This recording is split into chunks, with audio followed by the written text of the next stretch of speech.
జై తెలంగాణ. ఇవాళ రాష్ట్రంలో ముఖ్యమంత్రి గారు నిన్న కూడా మాట్లాడుతూ చాలా చాలా నిస్సిగ్గుగా నేనే మళ్ళీ ముఖ్యమంత్రి అవుతా అని చెప్తున్నారు. ఇవాళ నేను ప్రశ్నిస్తా ఉన్నా, ఎట్లా ముఖ్యమంత్రి అవుతారు మీరు? మళ్ళీ ఏమి ఇచ్చినారని ముఖ్యమంత్రి అవుతారు? ముసలి అవ్వలకు పెన్షన్లు పెంచి ఇచ్చిండ్రా?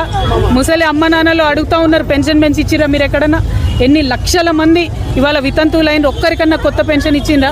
ఎంతమంది వికలాంగులు ఉన్నారు, వాళ్ళకి సదరం సర్టిఫికెట్లు ఇవ్వలేక తెచ్చుకోలేక గోసపడుతుంటే కనీసం ఆలోచన చేసిండ్రా? గుంట భూమి లేనటువంటి వాళ్ళకి ఏమైనా న్యాయం చేసిండ్రా? ఇవాళ మీరు ఇచ్చినటువంటి మాటలన్నీ పక్కకు పెట్టి కేవలం కాంట్రాక్టర్లకు లాభం అయ్యేటటువంటి మూసి ప్రక్షాళన చేస్తా, మెట్రో ఆ ప్రాజెక్ట్ చేస్తా అని మీరు మాట్లాడడం తెలంగాణ ప్రజలందరూ కూడా గమనిస్తూ ఉన్నారు. ఖచ్చితంగా మిమ్మల్ని ప్రశ్నిస్తారు. మీరు మళ్ళీ కాదు ఇంక 20 ఏళ్ళైనా కూడా అధికారంలోకి వచ్చే ప్రసక్తి లేదు.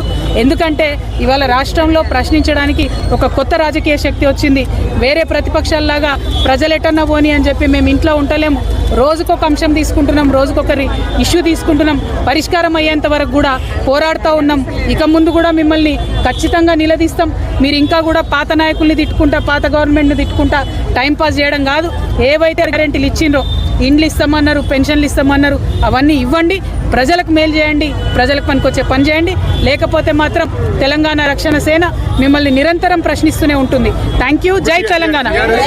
టీఆర్ఎస్ పార్టీ పేరు మార్పుపై ఏసీకి అభ్యంతరాలు వెల్లువెత్తుతున్నాయి. అదేవిధంగా